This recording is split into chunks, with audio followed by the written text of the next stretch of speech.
There has been some major Britney Spears news. We've just learned that her father, Jamie Spears, had his leg amputated 1 month ago. Now, Britney is reportedly hoping to mend their relationship and the relationship that she has with the rest of their family. So after everything that's happened, there still might be hope for a father-daughter reconciliation. Sources with direct knowledge said that Jamie had a massive infection in one of his legs, one that landed him in hospital for weeks. He had 5 unsuccessful surgeries to try to contain the infection, and then doctors decided that the only way to proceed was amputation. At the moment, it's been said that Jamie is not doing well. He's had other ailments and has been downcast amid the growing criticism coming after the release of Britney's memoir. Apparently, he thinks all the backlash against him has been terribly unfair. From his point of view, he is not the bad guy in Britney's story, considering that he was the one who moved from Louisiana to care for her back in 2007. Lots of people who were involved back then do say that Jamie might have saved Britney's life, but with everything that's going on right now, no one could have guessed that Britney would actually want him back in her life. According to TMZ, she has softened towards her dad recently. There have been times when she said she misses her dad, and once she even talked about sending him money to help him out.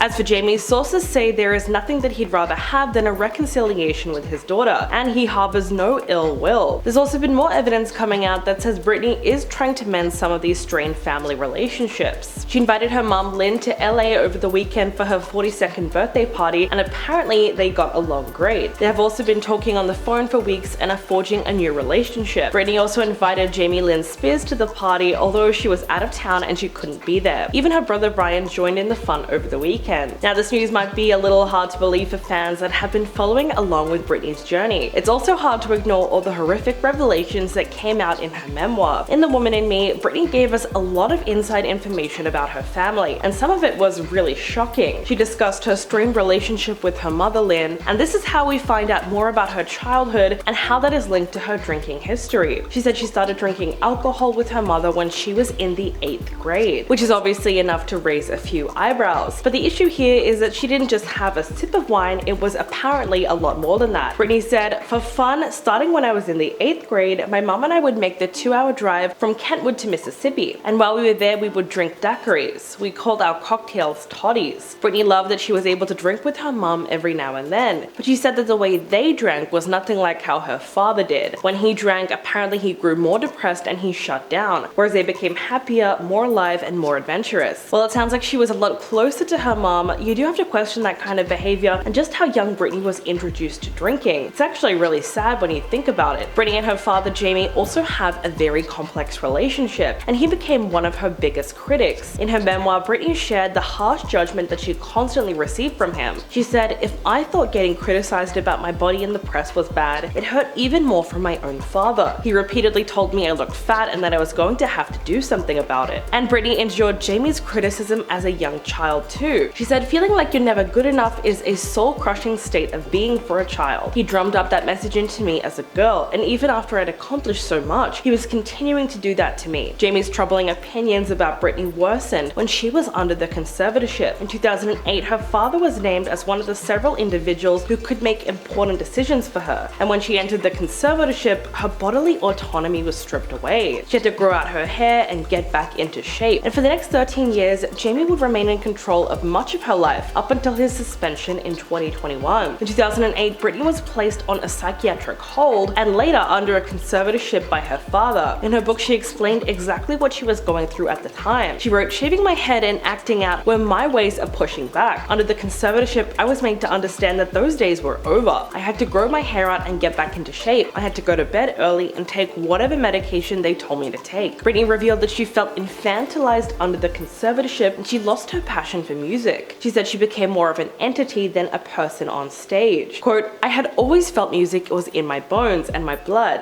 They stole that from me." Then we come to one of the best lines in the book, where she says, "Think of how many male artists gambled all their money away, how many had substance use or mental health issues. No one tried to take away their control over their bodies and money. I didn't deserve what my family did to me." For anyone who's followed Britney's story over the years, this memoir really feels like a breath of fresh air, and there's just so much that we didn't actually know about her life. In 2007, she infamously shaved off her hair and attacked a photographer's car with an umbrella, and following that incident, she was then placed under the conservatorship. Her father, Jamie, served as one of her conservators. After 13 years, she fought to end the conservatorship and told an LA court that she simply wanted her life back. She's now opened up up about that breakdown and exactly what was going through her head at the time. The incident involved Britney storming into a California beauty salon and completely shaving her head. She explained at the time that shaving her head was an act of defiance. Quote, "I'd been eyeballed so much growing up. I'd been looked up and down, had people telling me what they thought about my body since I was a teenager. Shaving my head and acting out were my ways of pushing back." Of course, she said she was later forced to grow her hair out and take medication after being placed in the conservatorship, and that's really when the control started. She wasn't allowed to drastically change her appearance because her father knew every single thing that she did. And in what is now one of the craziest and most talked about parts of the book, Britney also spilled her biggest secret of all. She recalled her days on the Mickey Mouse Club where she met Christina Aguilera, Ryan Gosling, and Justin Timberlake, who she later formed a romantic relationship with. She talked about everything from their first kiss as a Janet Jackson song was playing in the background and the difficult decision that she had to make in 2000 after learning that she was pregnant. She said, "It was a surprise, but for me it wasn't a tragedy. I love Justin so much. I always expected us to have a family together one day. This would just be much earlier than I'd anticipated." But she said that Justin definitely wasn't happy about the pregnancy. He said they weren't ready to have a baby in their lives and that they were way too young. Britney revealed that if the decision had been left up to her and her alone, she never would have gone through with it. But she only did so because Justin was so sure that he didn't want to be a father. Looking back at that experience, she said, "To this day, it is one of the most agonizing things she has ever experienced in her life." And all of this somehow ties into her infamous VMA performance in 2003, the night that Madonna shared her onstage kiss with Britney and Christina. After they all kissed, the camera then cuts to Justin Timberlake's stern expression, and you can tell that he was really upset. At this time, the two of them were in a relationship, but no one knew about the pregnancy that was slowly coming between them. But the double kiss eventually became one of the most notorious performances of all time, and it's clear that Britney has always been pushing the envelope when it comes to displaying her sexuality. It's just another reason she's been able to maintain her icon status for so long. For 13 years in her conservatorship, Britney had little to no say in every aspect of her life. She was unable to make financial, physical, and personal decisions that were ultimately all left up to her father. In 2021, her conservatorship was finally dropped, but that trauma didn't just go away overnight. In her memoir, Britney talked about how it really affected her life. She said it stripped her of her womanhood and made her into a child. And she truly believes that if they let her life unfold the way that she wanted it to, she would have found herself in a much better place. Quote, "13 years went by with me feeling like a shadow of myself. I think back now on my father and his associates having control over my body and my money for that long, and it makes me feel sick." A huge portion of her life was controlled by other people, and she believes that she just did not deserve what her family did to her. Britney has gone through so much, and people just don't know the half of it. During the court testimony, while she was fighting for her freedom, she said she had been forced to go to a mental health facility against her will in early 2019. It was only in November of 2021 that she regained control of her multi-million-dollar fortune and various aspects of her life, although the court battle over her legal fees is still ongoing. During recent hearings, things became very contentious when it came to Britney's personal well-being. In January of 2022, her father's attorney requested to unseal all records from the duration of the conservatorship. The singer's attorney, Matthew Rosengard, called this offensive and highly inappropriate. At the time, he said, "We don't think a father who loves his daughter would file to unseal her medical records." Then, to make matters worse, about a year ago, her younger sister, Jamie Lynn Spears, published a memoir called Things That I Should Have Said. In it, she included certain details of Britney's life that were told from her own perspective, and it seemed like she was trying to paint a negative image of her older sister. Fans were outraged by the book and accused her of attempting to profit off of Britney's name while trying to make her look bad. So it's crazy to think that there might be a reconciliation between these two sisters at some point in time. Even though Jamie Lynn is hated by Britney's fanbase, it seems like they both want to bury the hatchet at this point and get some inner peace. Now that she's put out her memoir and said what she's needed to say, it seems like a good a time as any to turn over a new leaf and try to move on from everything that's happened, no matter how horrible it was. So what do you guys think about this news story? Please let me know in the comments below, and I'll catch you all in the next one.